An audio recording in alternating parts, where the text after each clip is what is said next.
Irish police officers, or Gardaí, are calling for legal protections against being filmed by civilians while on duty, claiming that these civilian videos shared online have led to harassment and threats against them and their families.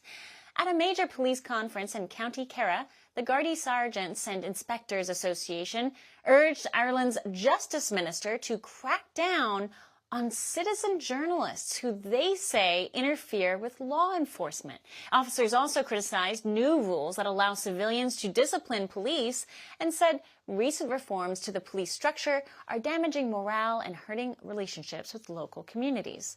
Many feel overworked, unprotected, and ignored by leadership. We're joined now by Herman Kelly, leader of the Irish Freedom Party and a strong voice on civil liberties and policing. I know you have opinions on this story. I think it's just a case of cameras for me, but not for thee. The Gardaí, the police in Ireland, are on public duty in public places. Surely members of the public are free to take camera footage of what's going on in a public place. This idea that the police, actually, laws have just been introduced and used in Ireland recently where police can use body cams to convict people. Well, why shouldn't members of the public be able to see and record what is going on? If the police have nothing to hide, what's the problem? It's a terrible argument that often has been used by people who want to extend the police state, because that's what this is. This is the police state acting in a way that is ostensibly in the name of security, but really it can be abused and used for their own purposes. What has been going on in Europe for a number of years now is that, as you say, state authoritarianism, the increasing power of the state given to the police. We can see it recently in attempts to cut down free speech, the restrictions of speech that they don't like. Of course, what they call in Europe hate speech is speech that the government hates. And they're giving more draconian powers to the police to keep people quiet, and more powers to the police to that they have privileges that citizens do not have. Surely, actually, the name of the Irish police and Garda Síochána is guardians of the police, and they were there to protect the rights of citizens for all people. And now it's more rights for them, less rights for citizens, and that's not the reason why the police were set up in Ireland.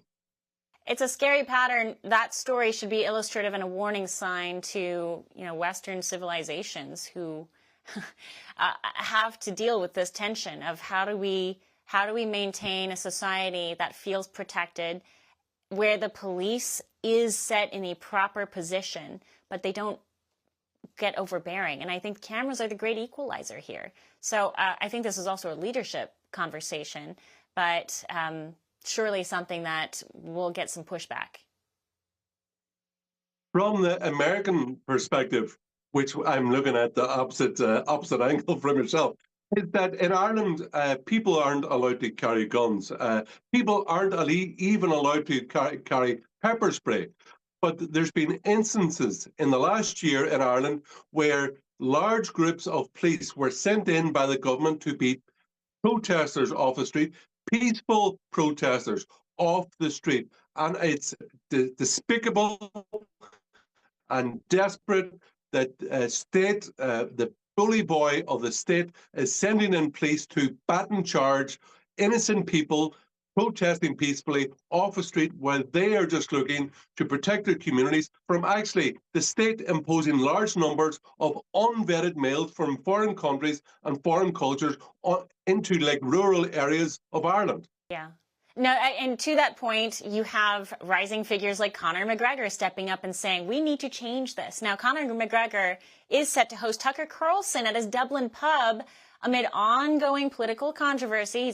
He's aiming to run for the PM position, right? And he's responding to recent decisions not to charge him over remarks linked to the 2023 Dublin riots. I'm going to play a clip of this interview. Listen.